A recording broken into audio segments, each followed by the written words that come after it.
Professor Elizabeth Bukusi, the principal secretaries, distinguished members of this committee, ladies and gentlemen, good morning.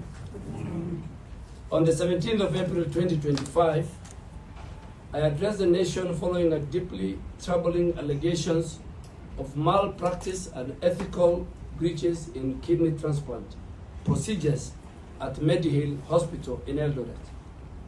These allegations are not just about one institution. They challenge the integrity of our health system, and they raise very profound questions about ethics, regulations, and the sanctity of human life. In the spirit of protecting public interests and restoring trust, I took immediate action to constitute and gazette this independent investigative committee, tasked with conducting a full, impartial, evidence-based inquiry into this matter. Your mandate is not just administrative. It is moral, it is civic, and it is historic in our country. The ministry has given you 3 months, up to 3 months, for up to 22nd July 2025 to complete your investigation and submit a detailed report with a concrete recommendation. We are not interested in optics or bureaucratic posturing. We are interested in the truth, transparency, and transformative justice.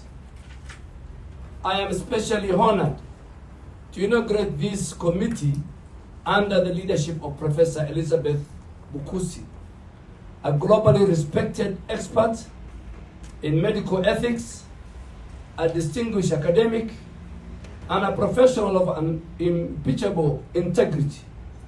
Professor, we are confident in your leadership and your ability to steward this process with independence, fairness, and the rigor it deserves. Your task is expansive and it's bold.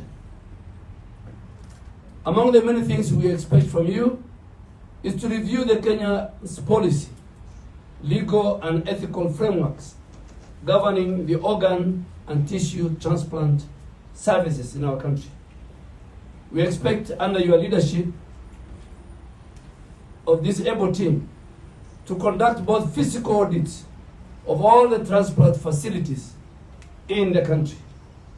We expect you to investigate specific allegations at Medihill, including possible organ trafficking, coercion, unethical matching, and violation of national and international laws.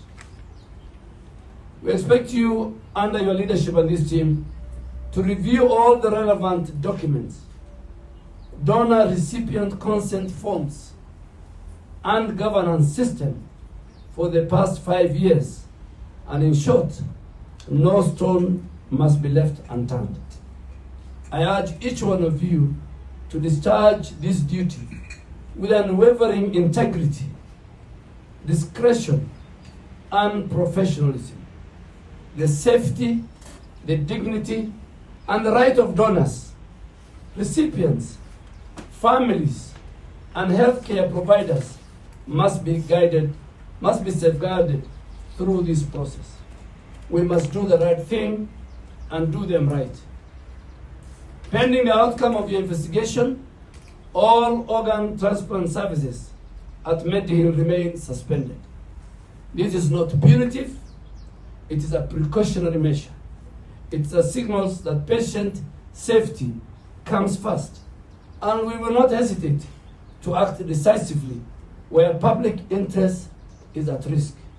In the meantime, we have ensured that all patients requiring transplant services are referred to the other 7 nationally accredited facilities: Kenyatta National Hospital, Moi Teaching and Referral Hospital, the Aga Khan University Hospital, the Nairobi Hospital, MP Shah, Tenwek Hospital, and the Coast General Teaching and Referral Hospital.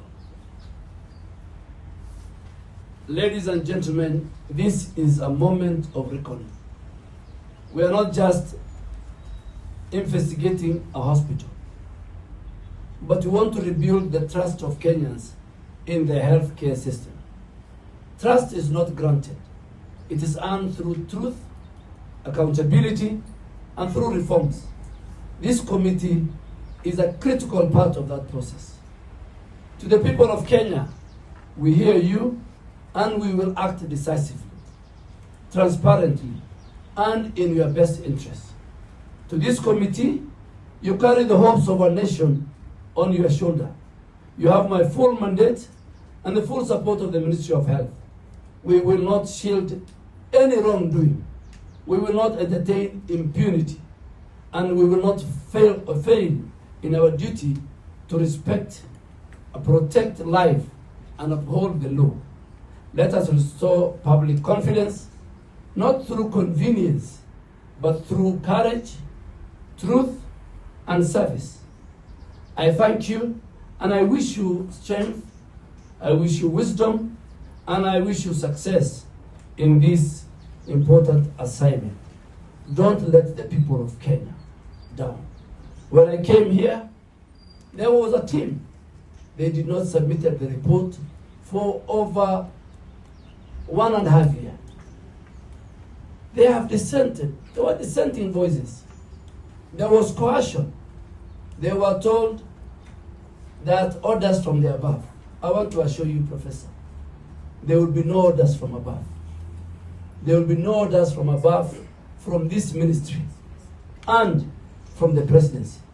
We want the truth. Go out. Don't listen to the side shows. Don't listen to lawyers. This is about a professional investigation.